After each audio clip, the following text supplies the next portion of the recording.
Honorable Court is now adjourned until Thursday, the 10th day of December at 12 o'clock. Good afternoon. The front two and the spare are all right, but the left rear one is causing me great anxiety. Switched mine. If I don't get another year out of them, I shall be very disappointed. You know, that grandson of mine is the most unusual infant. At 5 weeks, he holds up his head without support. Here, I'll show you a snapshot. Goodbye, Grant. Have a good vacation. Happy holiday, Josephus. Thank you, gentlemen. Thank you.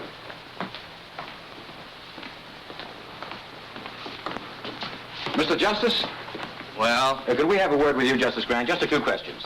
I stopped answering questions when court recessed about 3 minutes ago. What do you know about Come in. Here we go.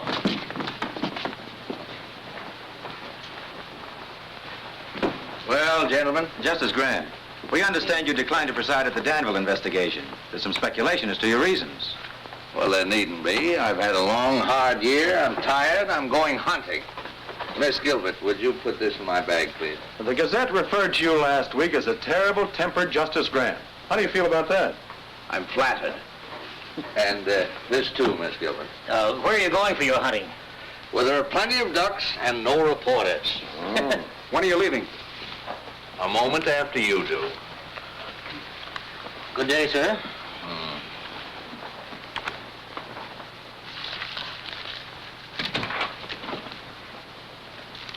Miss Gilbert, what is this nonsense? What does this resignation mean?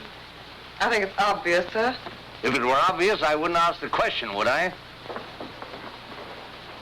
Justice Grant, I've been with you for 2 years, and not once during that time have you expressed satisfaction with my work. Miss Gilbert, you can learn more law here in a week than you can anywhere else in a year. That's all that should interest you. I don't feel that I have to constantly remind you that you're a brilliant young woman and that you have a fine future. Now, if there isn't anything else, can I go? Oh, you wanted to look over the Hale and Tryon opinion, sir. They won't be back from the printer till next week. Oh, yes, they'll need some revision. But I don't want to hang around here. Perhaps I can bring them up to you at Crownport, sir. That'd be fine. No. You need a vacation, too. From me. I don't mind at all. Miss Gilbert, are you heaping coals of fire on my head? I wouldn't dream of it, sir. Oh, I'll wire you before I come. Thank you. And Miss Gilbert, Yes, sir? no one must know where I'm going. No one. I want to get away from courtrooms, investigations, lawyers, black robes, everything. Everything but ducks. Hundreds and hundreds of beautiful ducks. Beak, beak, beak, beak, beak, beak, beak, beak, beak, beak, beak. Beak, beak, beak, beak, beak, beak, beak, beak, beak, beak, beak, beak, beak. Hey, you! Wait a minute. I'm Orrin Todd, game inspector. Let's see your license. Yeah, just like I thought. Stranger in town, ain't you? This license ain't legal. Well, I just bought it yesterday at the state capitol. Yeah, I know, mister, but this is Crownport, and you gotta have a Crownport stamp on there. Well, I didn't know that. I'll get one tomorrow. Yeah, but it ain't gonna do you any good today. You know, I could haul you into court and let the judge slap a fine on you. But to save wear and tear on my tires, suppose I sell you one right here. It only cost you $5.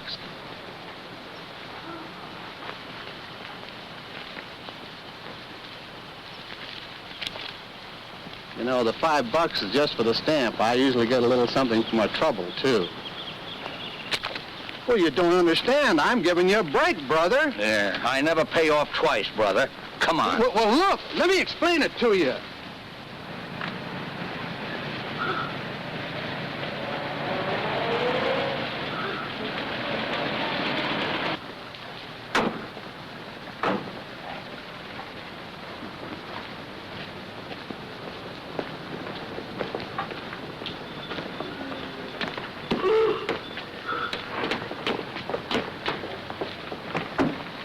Your Honor, it's not as though my client were trying to evade his financial obligations. Tom Cooney has been a member of this community for many years. And in all that time, his honesty and his responsibility has never been questioned. Now, he intends to make good the payments on these plows, but he's been sick, unable to work. Now, if the court could just grant him an extension... The law doesn't recognize good intentions. I shouldn't have to remind you of that, Mr. Adams. You're supposed to be a lawyer. But, Your Honor, am I not justified in asking the court's indulgence in this case? If you take Tom Cooney's farm tools away from him, you take away his only means of earning a living. Mr. Adams, this is a court of law, not an employment agency. Tom Cooney signed an agreement with Vincent Blackston of the Crown Port Auto and Supply Company. This agreement stated if he missed a payment on those plows, Mr. Blackston could take them back. Is that right, Mr. Cooney? Well, yes, Your Honor, but... All right, Counselor. Judgment against Thomas Cooney. But it was just one payment. If you give me a chance to... I don't care whether you say it's fair or not. It ain't. Get him out of here. Come on, Tom. This isn't going to help. I know it ain't gonna help. Nothing's gonna help in a town like this. Officer. Come on. Let go of me. Come on. Looks like you just lost yourself another vote, fella. Come on. It ain't right. I know it ain't right. Crown Port versus Joe Grant. Step up, Joe Grant.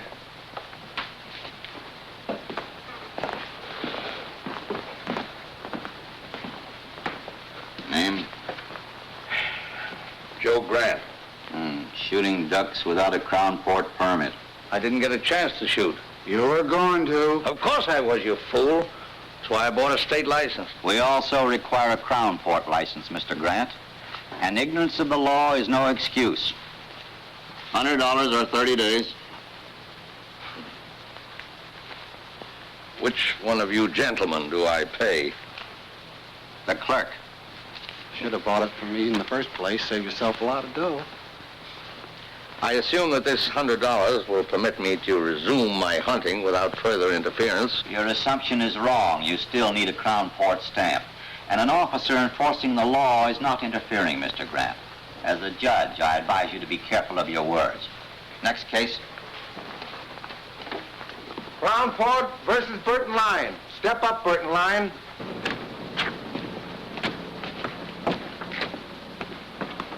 Hi, Tom.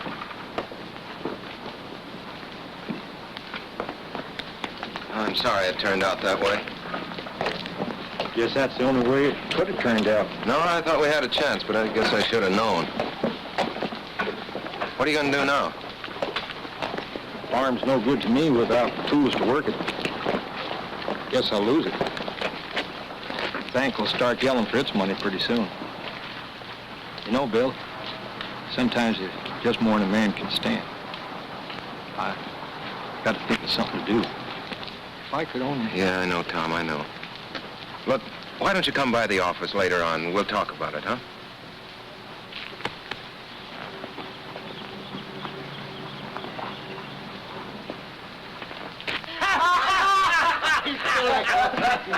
Hello, boys.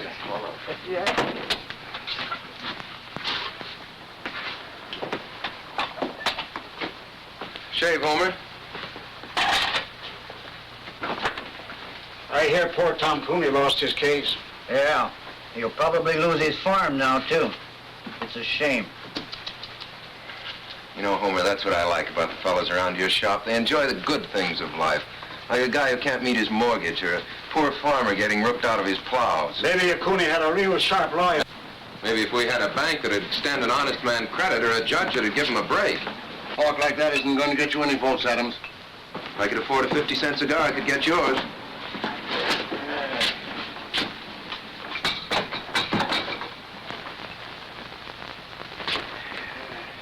Just the shave. Sure, mister. Stranger in town? Yeah. Aiming to stay long? Long enough to get a shave. Great little town, isn't it, old-timer? Yeah, Judge Harkley really gave you a welcome, didn't he?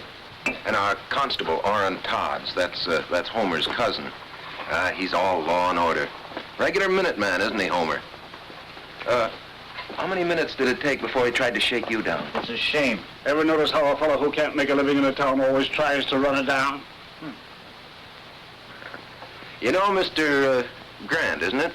Yeah. Mr. Grant, might be fun to bust up one of the constable's little rackets. How about being a guinea pig? Let me turn this into a test case. Mister, there ain't a case this ambulance chaser wouldn't take. There was $2 to vote in it for him. How's it, boys? How's it going, Mr. Mayor? Much of a wait, Homer? Wait in a minute, Mr. Mayor. Hello there, my worthy opponent.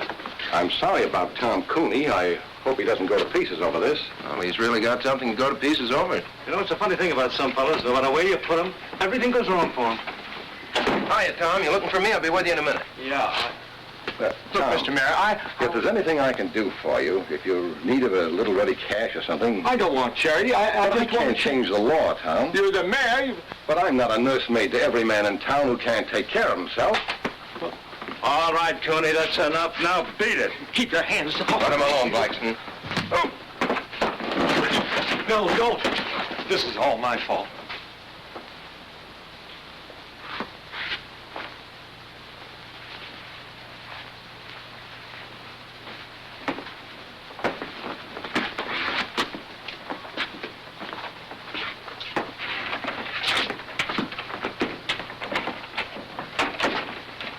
I wish you hadn't had to do that, Benny. He's had it coming to him for a long time. That boy is turning into an awful radical. You could tell that by the speech he made accepting the nomination. Well, that kind of talk is never going to make a mayor a crown port. That's too bad. Nothing I'd like better than to see some bright young fella come along who could take my place. But Bill Adams...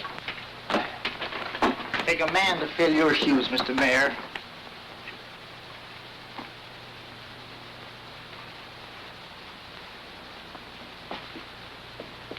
Ned Darrow dropped in this morning.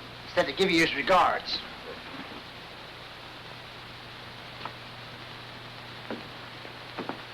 What's my bill? Just a shave? Yes. 50 cents. Hey, mister, I said 50 cents, not a quarter. Guess you made a mistake, friend. No. You made the mistake, friend. You picked the wrong customer that time, Homer. First fella in 10 years ever flipped a bash on me.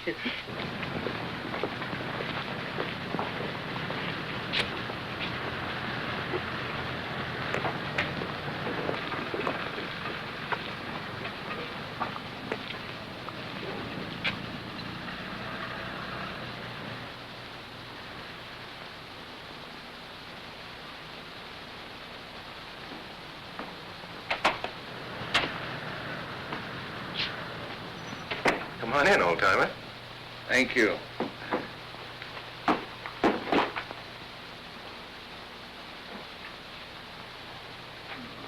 Well, you interested in boats?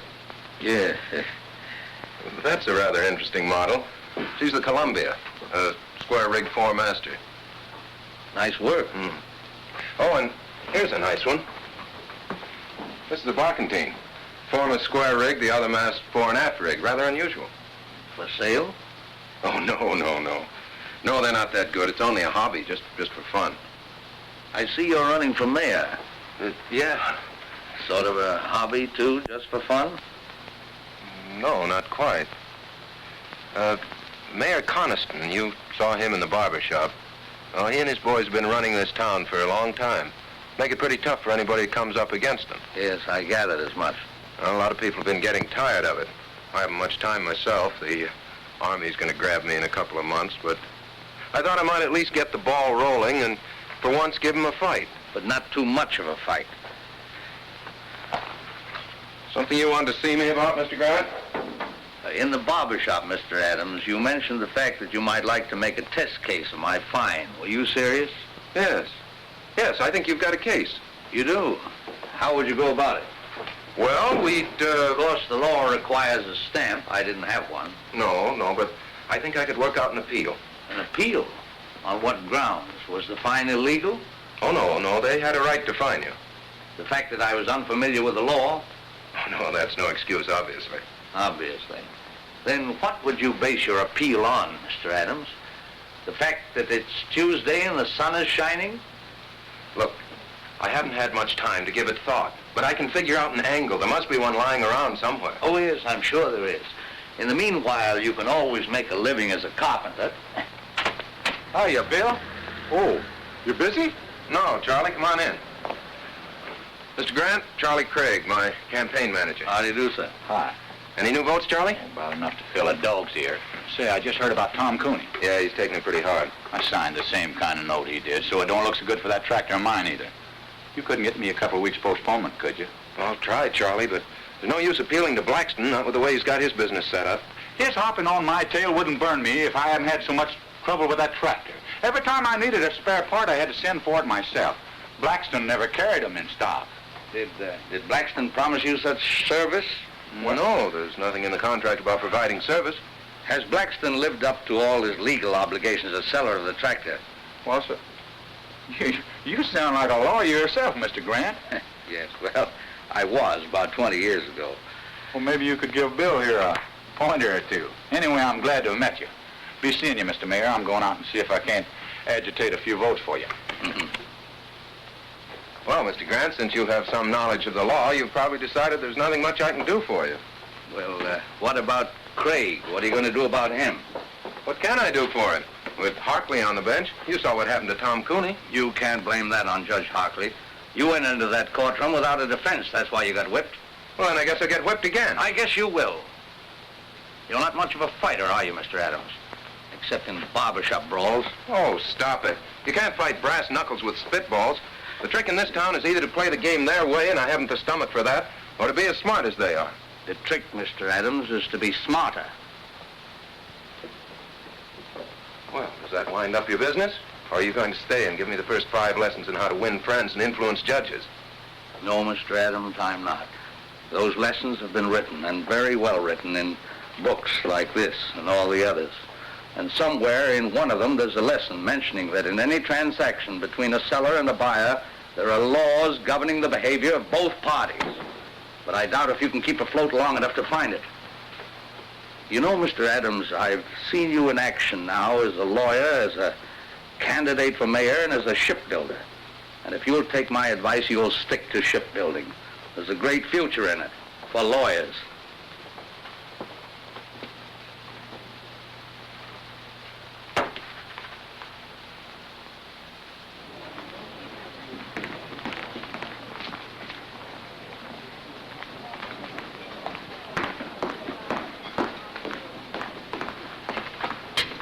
Excuse me, sir, for breaking in like this, but I think I found it.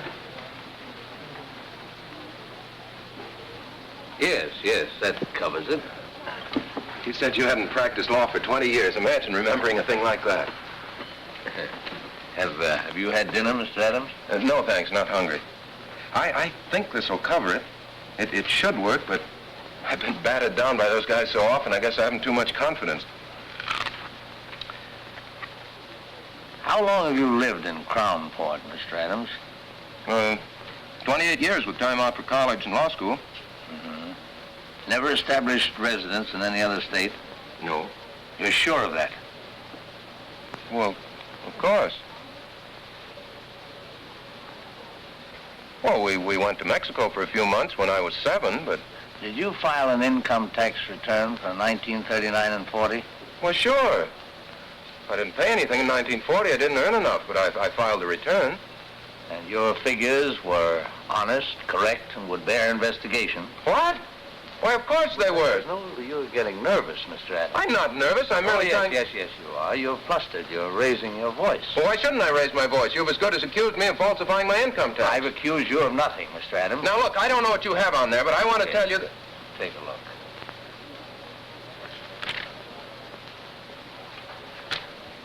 It's it's an old trick that Justice Brandeis used to play. I read about it in Collier's once. You see, it's an unfortunate fact, Mr. Adams, that every man, even you and I, has done something that he doesn't want anybody to know about. Now, if you can make him think that you're holding in your hand the skeleton in his closet... You've got him. Well, let's say at least you've got him squirming, nervous, worried, as you were. But if that man happens to have a really guilty conscience...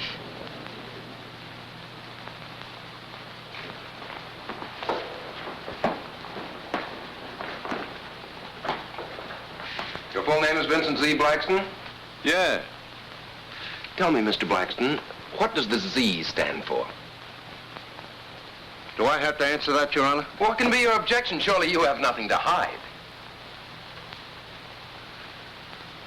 Well, the Z stands for Zephyr. It's a family name. Zephyr means a little wind, I believe.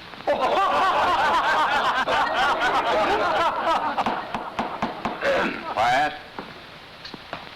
Mr. Blackston, you're the owner and manager of the Crown Port Auto and Supply Company? Yes. The sole owner? Well, sure, of course. No silent partners? No. Well, of course there are people. Oh, then you're not the sole owner. I didn't say that. I just It said... sounds very strange to me, Mr. Blackston. You don't know whether you own your own business or not. I object. That question is irrelevant, immaterial, and calculated to confuse the witness. Objection sustained. Counselor will restrict himself to the facts bearing on this case. Mr. Blackston, your company sells most of the used cars and tractors in this town. Almost a monopoly, isn't it? I do the most business because I sell my stock at the lowest prices. That's not monopoly. That's the American way of life. Now tell me, Mr. Blackston, carry spare parts for your customers? Sure. Do you have in stock at this moment piston rings for the 1938 tractors you sold in this town? Well, Mr. Blackston? Well, no, I don't. Oh, then you don't carry all the spare parts your customers might need. Well, I can always get them if they need them. Yes, but sometimes your customers have to wait. Sure, it takes 2 weeks. If I ain't got them, how can they have them? An intelligent answer, Mr. Blackston, and an honest one. One which will require the court to enter judgment against you in this case. Will Counselor explain that statement? Certainly, Your Honor. Motor Vehicle Laws, 1919, Chapter 174, Section 52. The sale of any automobile or any other automotive vehicle is void unless the dealer carries in stock at all times and on demand parts that may be needed to repair the particular make of vehicle. Will you let me see that reference?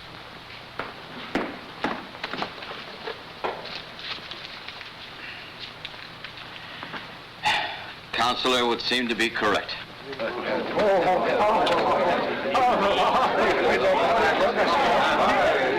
You put it over, Bill. Say, this will take care of Tom Cooney, too. You're telling me.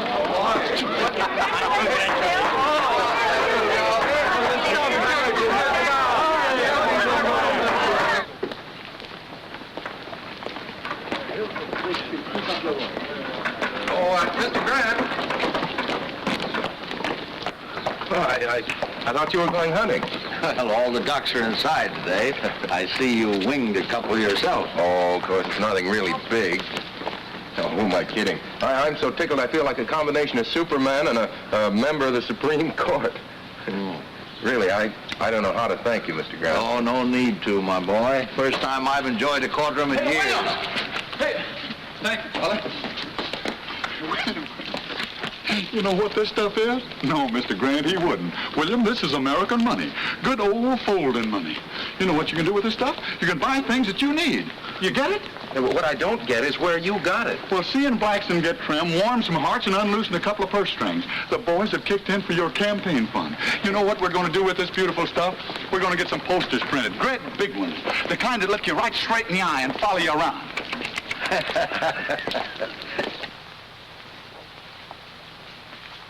Why get frightened? So Adams does win one rotten little case. Do you know what that case cost me? You can afford it. If it had happened to your hotel, Roscoe, you'd scream like a stuck pig. Stop it. Seriously, Jim, you don't see Adams as real competition.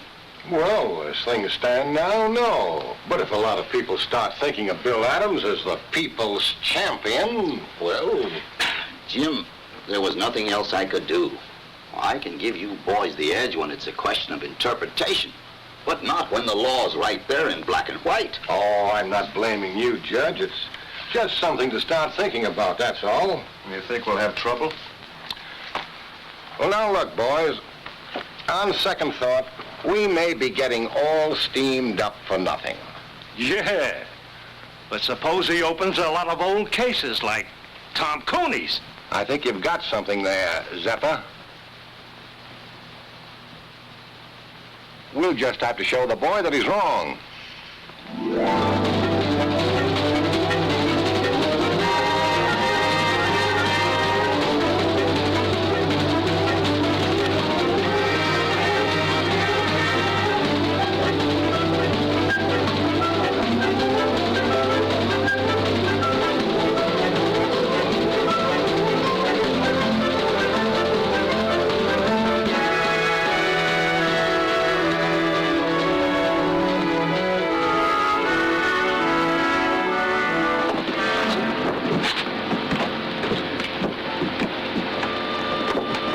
Miss Gilbert?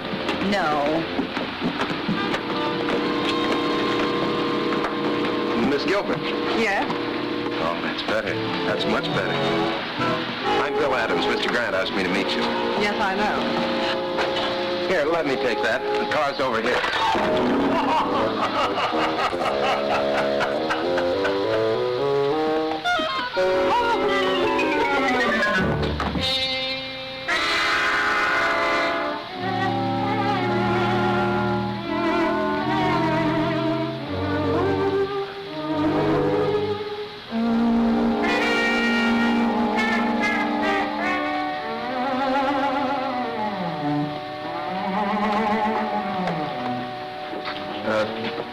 Do you think we should try to scoop some of that up?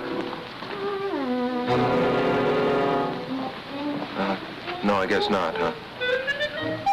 Well, everything seems to be under control, but... Would it be all right with you if we went to your car now? The car? Oh, no. No, yes. Right here.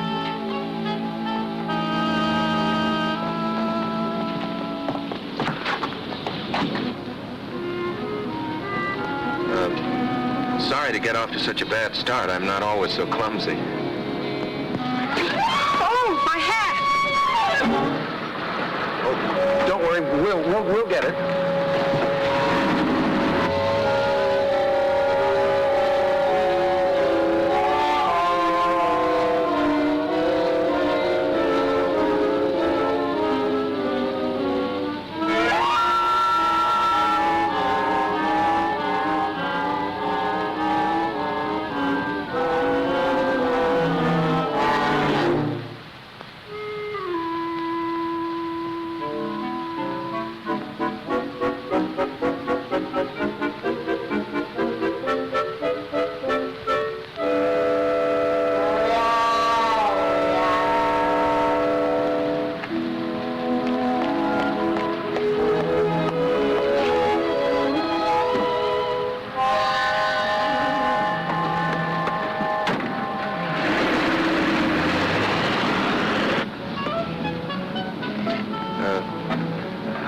Have you worked for Mr. Grant? 2 years. Quite a character, isn't he? Quite. You know, I was very surprised when he told me his secretary was coming down. I had an idea the old boy was retired. The old boy is far from retired. Where is he now, Mr. Adams? Oh, he went over to Wellbridge this morning to do some hunting. He ought to be back soon. I was going to drive you around the town, but I guess you want to get cleaned up now. Yes, I think I will. Well, I'll take you straight to the hotel.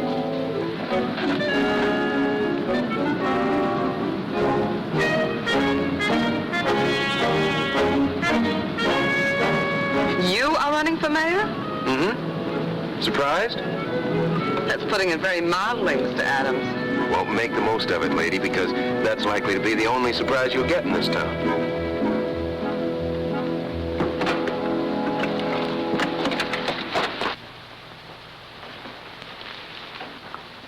Who's the girl with Adams? Don't know. What difference does it make? I'd like a room, please, by the day. No baggage? Well, she's This is just all here. right. I don't register women without baggage in my hotel. Henry, show this lady out. But you don't understand. Yes, I do. Why, you... Please, Mr. Adams, let me explain. Come on, sister, beat it. Take your hands off her. Oh, yeah?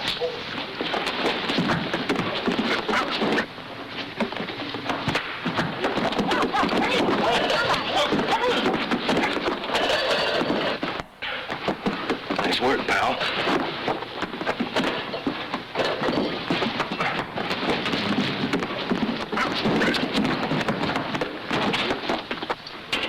I tell you, you can't do this. Look facts in the face, mister.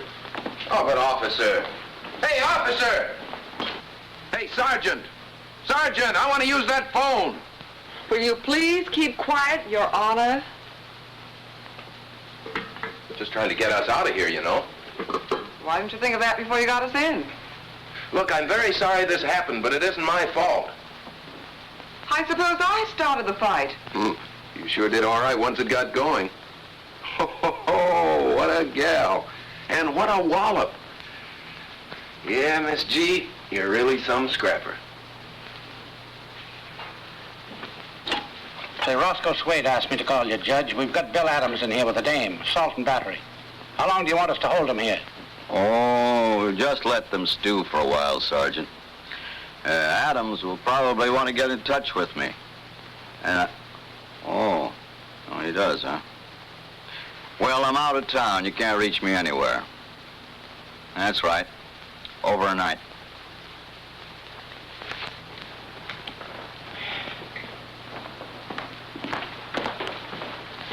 Will you have the chef prepare a couple of these for tomorrow night's dinner?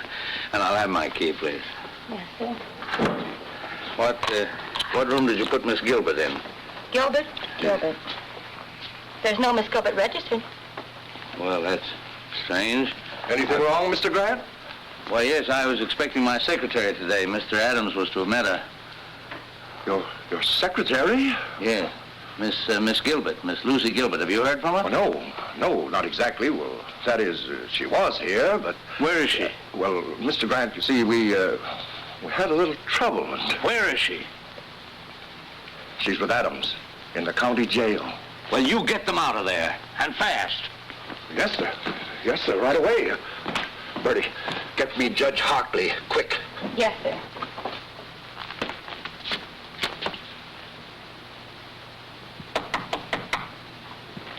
Come in.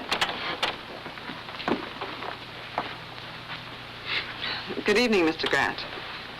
Well, good evening, Miss Gilbert. I'm sorry I couldn't meet you at the station.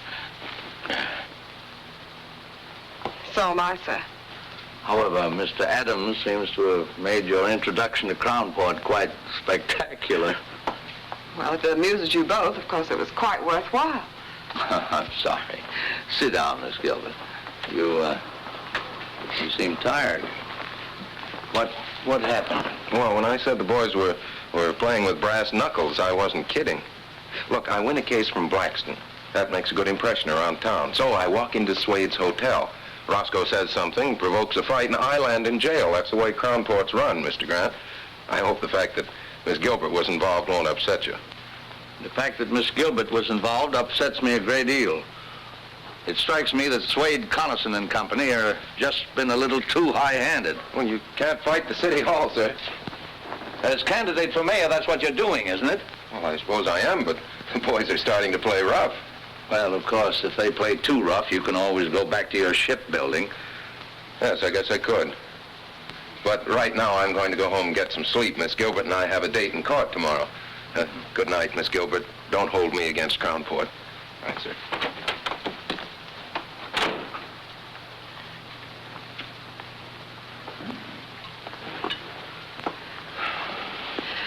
Your notes, perhaps you'd like to go over them.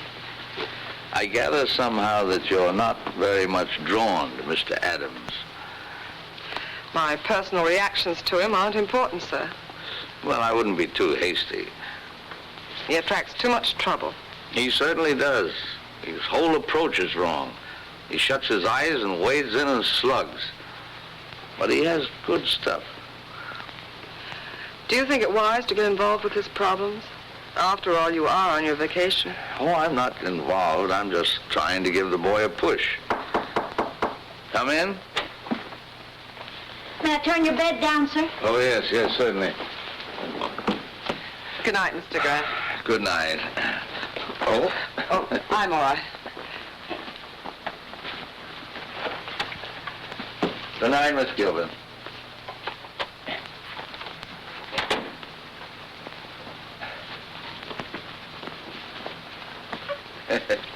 Kind of skimpy, isn't it?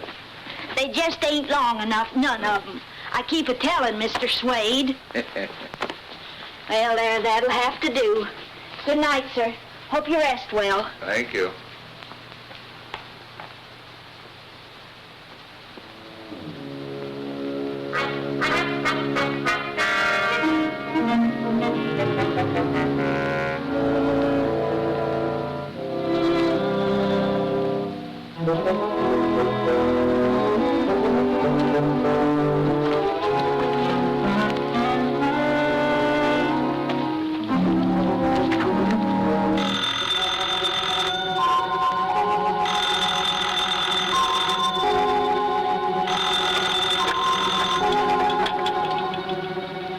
Wrong number.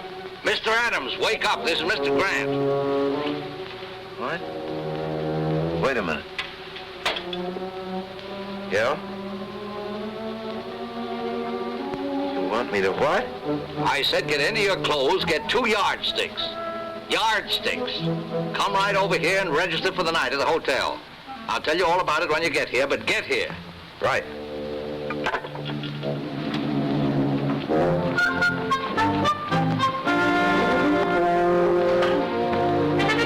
Hello, Roscoe.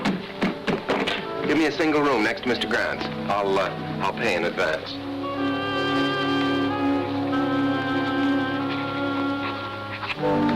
$413. What's the matter, Roscoe? You don't seem at all happy to see me. I brought my luggage, too.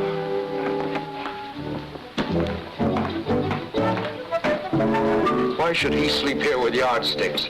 He's got a place of his own.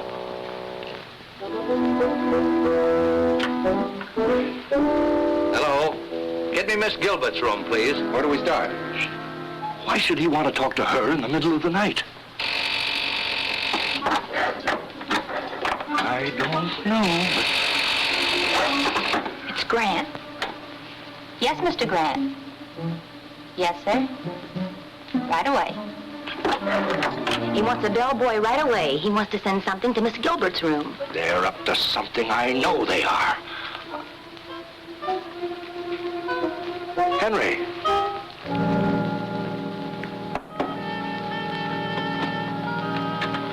Take this yardstick to Miss Gilbert. Yes, sir. Mr. Swade said with his compliments. My compliments to Mr. Swade. I don't eat fruit.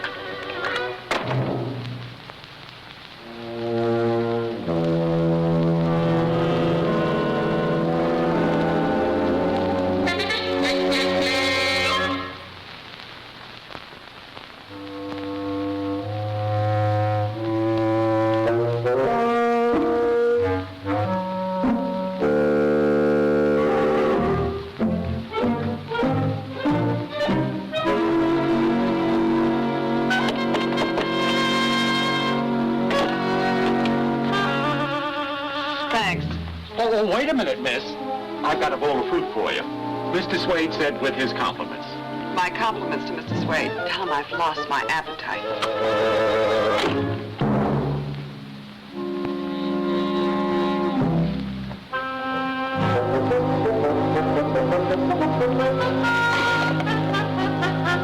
I couldn't see nothing. They blacked out the rooms. Number please. Now she's calling Grant. Yes, Miss Gilbert? 7.5.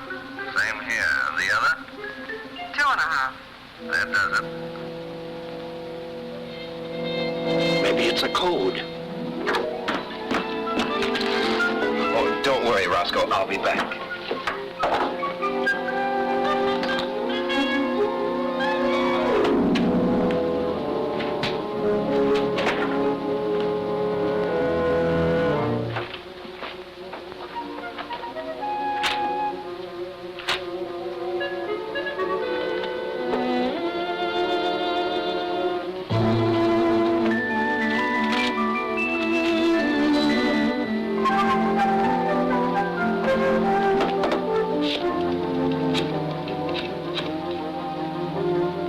Slade's hotel? Give me Mr. Grant's room. Mr. Grant, you were absolutely right. It's 9 and 2. Yeah, I'll be back in a minute. Oh, I think Mr. Swade's going to be a little sorry tomorrow that he's bringing those charges against us.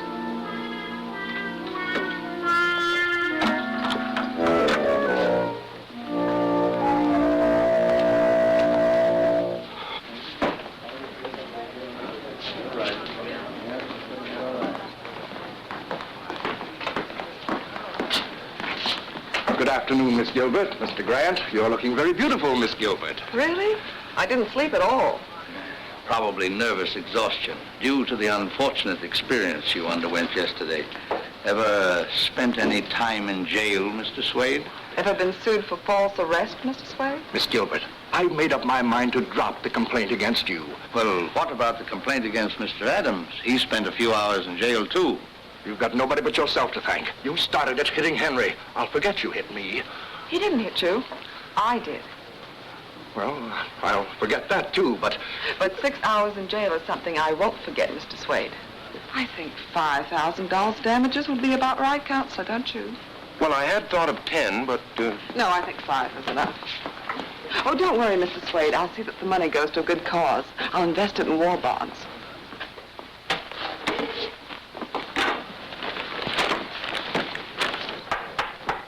Court is now in session. Judge Hartley presiding. Case of Swade versus Gilbert and Adams.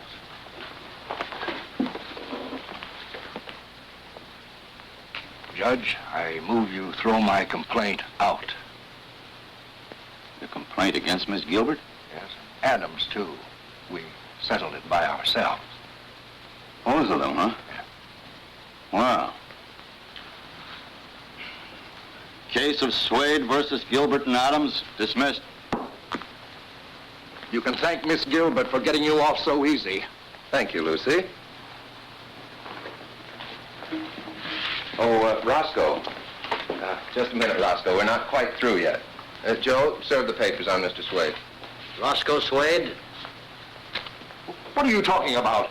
I took it if I dropped my suit against you, you'd drop yours against me. Relax, Roscoe. This is another suit.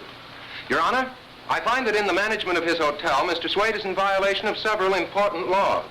Oh, what are the charges? I've brought the evidence with me, Your Honor.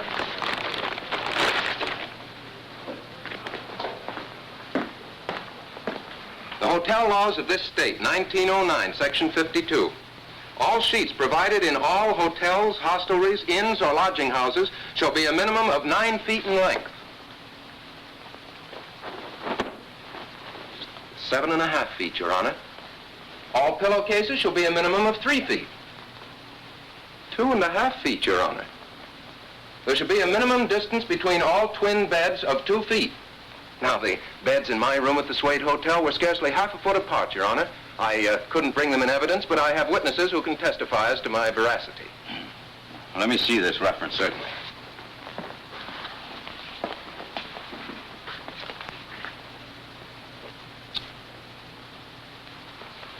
You'll be sorry for this. You wait and see. Will the court warn the defendant that threats and intimidation are punishable by law?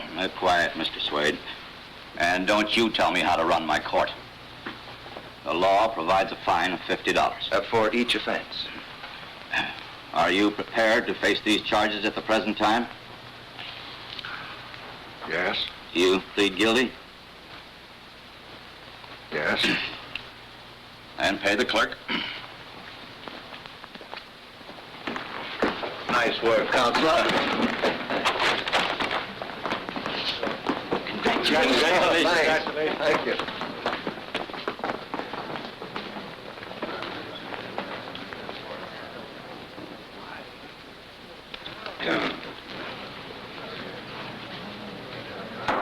Half-hour recess.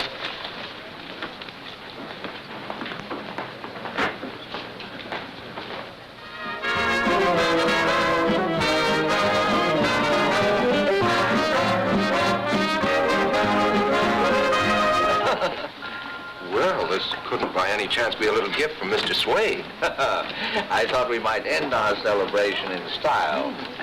What vintage is that, miss? California, 1938. Here, I'll do it, miss. amateur, the bottle resents me. Well, it popped anyway. You? To the next mayor of Crownport. Yes, who's learned to use his head and his law books. Well, to my routing section. I think you're on the right track, Counselor. You keep the Connisons busy on the little things and they won't have time for the bigger ones. Neither will I. Well, I think I'd like to do a little hunting in the morning if you can keep your life fairly quiet for one day. Well, I'll try. Lucy might keep an eye on me. That'd help. I'll be responsible for him, sir. Starting with breakfast. Well, I think Lucy would probably like some more coffee. Yes, I would. It'll just keep you awake. Well, good night. Good night. Good night, sir.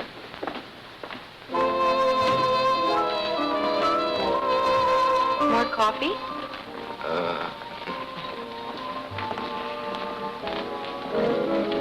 I suppose you're a wonderful dancer. Fair. I'm awful. Good. That'll make me feel superior. May I have this down, Mr. Adams? Charmed. Hey, I'm not so bad, am I? You're fine. I guess the trouble was I just never liked to dance before. Neither did I. You know, Lucy, Crownport's not such a bad little town. It's got a lot of nice people in it. You've just seen the worst side of it. Like you? No, but what I mean, Lucy, is, well, can you see yourself living in a town like Crownport? No, pretty dull, I guess, huh? Very. Practically nothing's happened to me since I met you. Yeah. No, but seriously, sometimes I have whole days of peace and quiet. Now, we've been together for several hours and nothing very spectacular has happened. Not near enough has happened.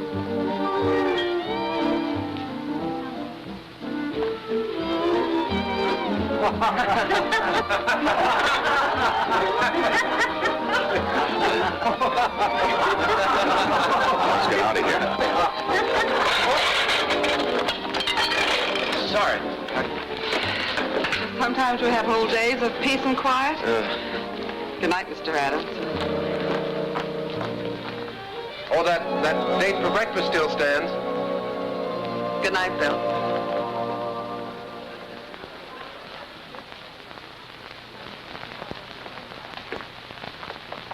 Morning, Herman.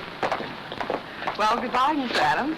Oh, no. Oh, no. Mr. Grant said you were to look after me today. And what he says goes. He's your boss, you know. Well, I've had breakfast with you. Oh, yes, but I need much more looking after than that. Much more. What the? Wait, Bill. Hey! I've been trying to find you. Look. Hey, what's going on here? What do you think you're doing? You're being evicted. Here's your notice. Come on, boys. Don't take all day. Okay, boss. Because of the lumber I keep around, the place has attracted termites. How do you like that? It's fantastic. Look, can't you just wait until I call Ridges and get this thing fixed up? Sure. You can call him in Swade's office, but it won't do you no good, pal. He signed the notice himself. Okay, fellas, lift it. Yeah, but at least you can leave my stuff here until I can get another office. Sorry. Orders. Well, what difference does it make to you?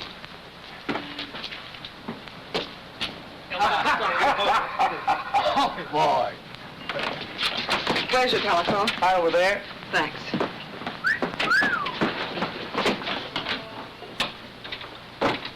Listen, will you stop reading me the Constitution? I'm just following orders. All I'm asking you to do it. Hello? Hello, is this the Andrews building? Give me the superintendent, please. Miss Gilbert! Miss Gilbert! I've been looking for you, Mr. Grant. They're evicting Bill. Evicting Bill? Why, what happened? Oh, something about termites. Yeah, just drop my things at the hotel, will you? Now, tell me. Who's responsible for this? Seems that Roscoe Swade has a pal named Hart Ridges. Happens to be my landlord, also happens to be one of Connison's boys. Oh, so Roscoe gives Hart a call, and here I am. Don't worry, though. I'll get another office. Hello. This is William Adams. Yes, I want to rent an office. What? Oh, no vacancies. Can't we do something, Mr. Graham? Well, I don't know. Wait a minute. Be careful of those.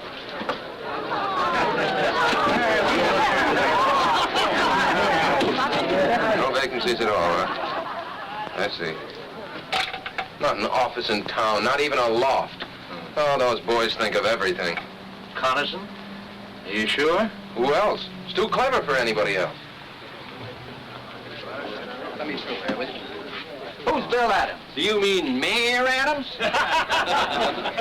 I'm Bill Adams. What do you want? Electric company. Got orders to discontinue service. Efficient, aren't they? You'll find the box in the back. Okay, thanks. What's the matter, Mr. Mayor? Can't you pay your bills? You shut your mouth. I'll shut it for you. Oh, no, Tom, no. That's what they want us to do, so let's not do it. Why not use my sitting room as temporary headquarters?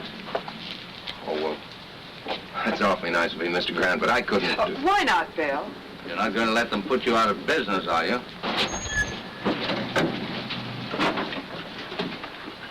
Where's Bill Adams? Oh, Mr. Mayor, you got more company. Hey, Wooly, bring out a couple of more chairs. I'm Adams. What do you want? Compliments of the mayor. He thought you might need some help. Will you send my compliments right back to the mayor and tell him to... You tell Mayor Coniston I'm staying right where I am, out on the street. And before I'm through, I'll have him out here with me. Get a soapbox. You bet I'll get a soapbox. And if Coniston wants to know what I mean, tell him to come down here and I'll try explaining it to him personally.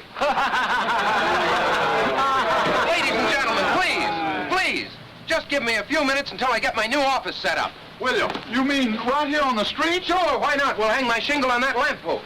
Bill, they'll get out in the junction. You won't be here 2 hours. I know that, sir. But this time, Coniston's gone too far. He's giving me more publicity than I ever dreamed of. I may be here only an hour, but it'll be a good one. I'll get you an office. Now, keep out of trouble. I'll be back in a few minutes.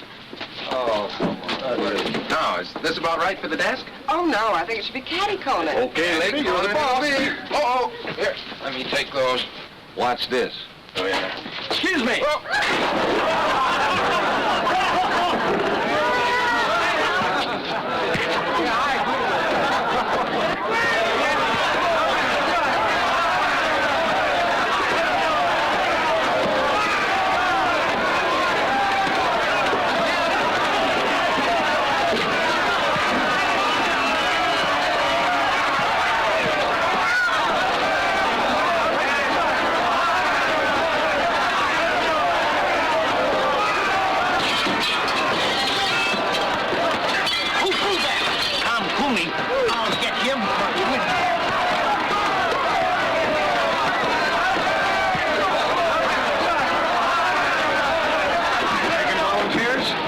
Thanks, friend.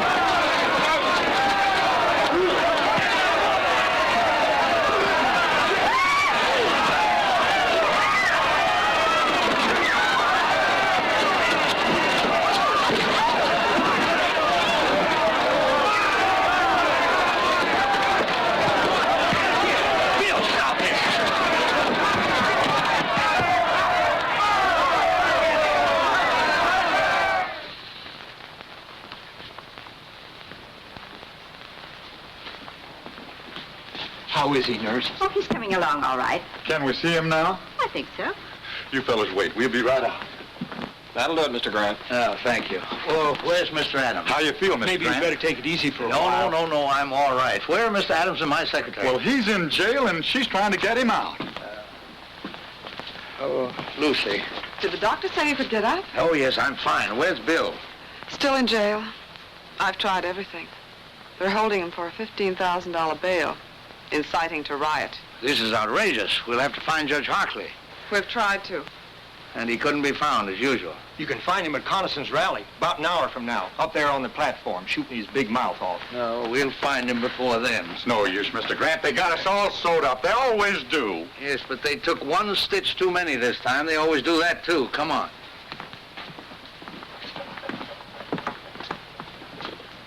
Do you think you should? I've got to get the boy out of jail. I'm glad you feel that way, sir. Yes, well, let's not keep Judge Hartley waiting, huh?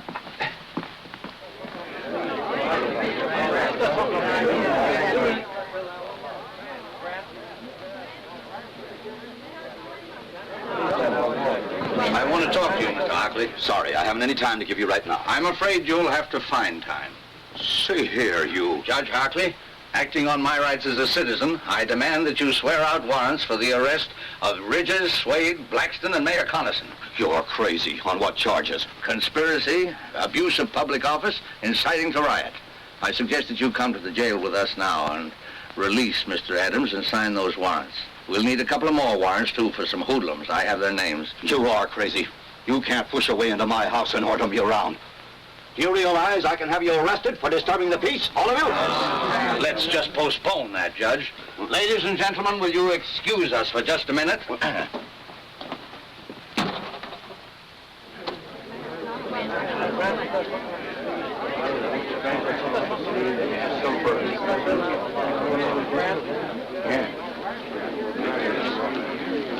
Ladies and gentlemen, I have persuaded Judge Hockley to change his mind. He has kindly consented to release your candidate in time for the rally tonight. Are you going to tell Bill how you got him out? No, that's not necessary. What's the deal, Mr. Grant? You know something about him? No, on the contrary, he knows something about me.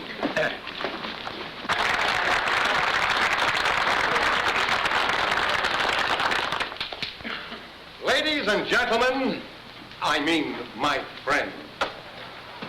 For a long time, I've been hoping a man would come along, a young man.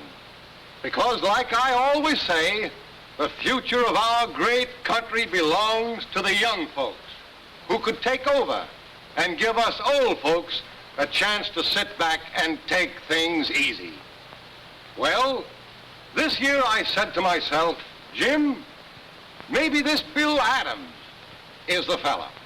But he dashed my hopes and prayers to the ground. I saw that he's not the man we've been waiting for. That he's nothing but an agitator, a troublemaker, stirring up neighbors against each other. He said he'd be here tonight. I wish he was. I hoped that when I got up to talk, he'd be here on the platform with me to debate with me the issues so close to our hearts.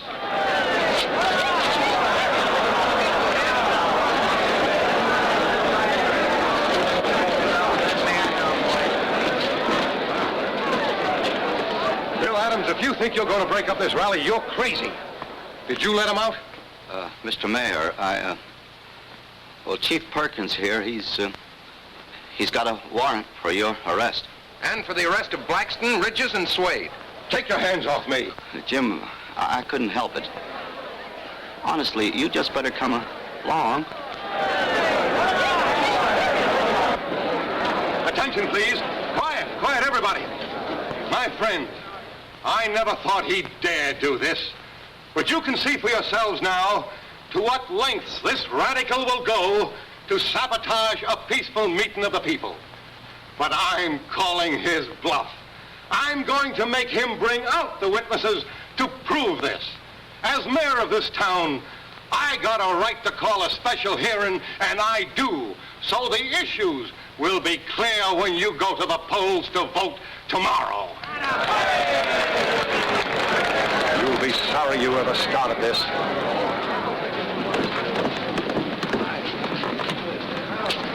Better remain with us, Mr. Hartley. We wouldn't want you to prejudice the mayor's testimony. Any place there, folks. All right, find a seat and sit down. Sit down. That Adams squirt's just bluffing. He ain't got a thing on the mayor. No? Find a seat and sit down.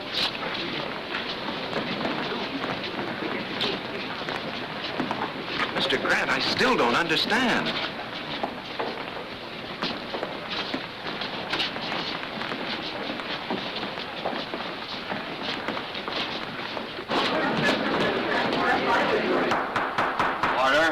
Order. This hearing will come to order.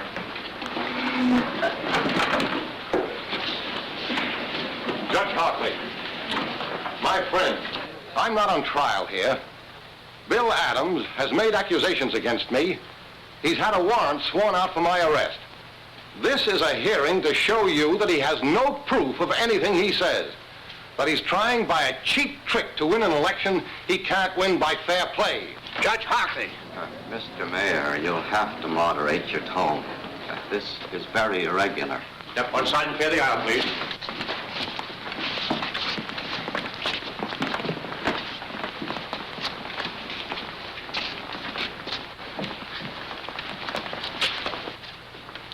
Mr. Connerson, it's true that you are not formally on trial here. You asked for this hearing. You demanded by what right we had you arrested. We're here to tell you and to accuse you of conspiring against men who honestly oppose you, of inciting a riot with reckless disregard for human safety, of abusing the office to which you have been elected by the people of this town.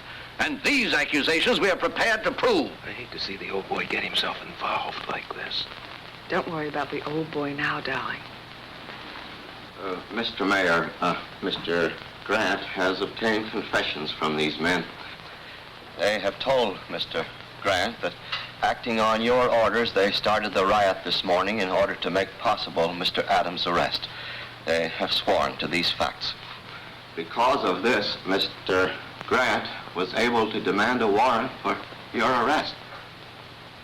Mr. Grant swore out a warrant from my arrest. A man who doesn't even live in our town. A meddling old fool who does nothing but shoot ducks and start trouble. Jim, don't say that. I'll say anything I please. I demand to know who this man is. Who is this Joe Grant? Jim, do yourself a favor. Don't ask. That's all right, Judge Hockley. Mr. Connerson, it's not Joe Grant. It's John Josephus Grant. Where you from, Grant? Washington, D.C. Jim, please, no more questions. Mr. Grant. Shut up. I'll ask all the questions I please. By what right? And what do you do, Mr. Grant? Mr. Connerson, I am a judge, an Associate Justice of the Supreme Court of the United States.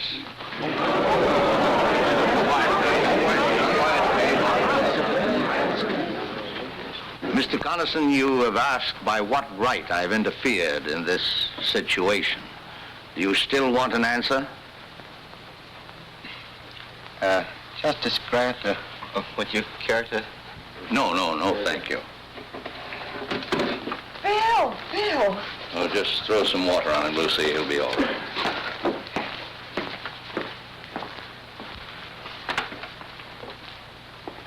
Your Honor, Mayor Connerson, it's only right that you should know why I, a stranger, have become involved in your affairs. Believe me, it's not because I am a justice of the Supreme Court.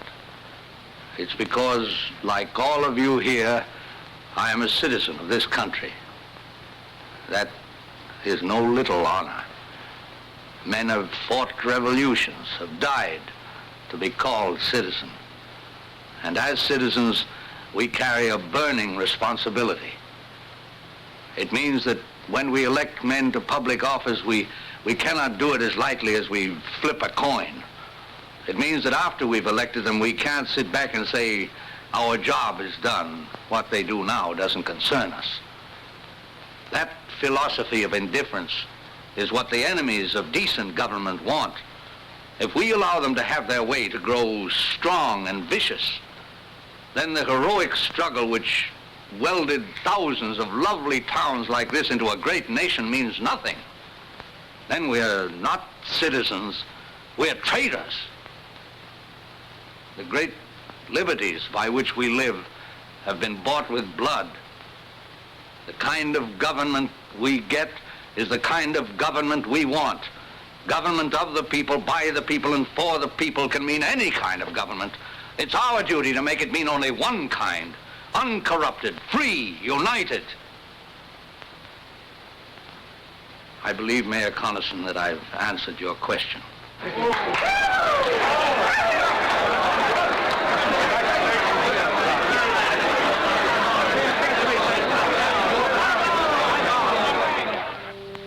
Now, as soon as court adjourns, I'll meet you back here in my chambers. Oh, what's the matter, Mr. Justice? You seem nervous. Oh, no, not at all.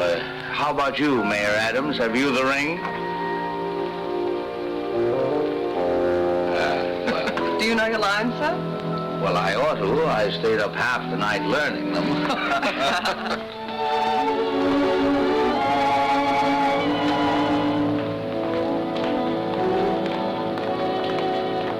there, Grant. Oh, I'm glad to see you. thank you. You're looking fine, Josephus. How was the hunting? Oh, best I ever had. Good morning, Your Honor.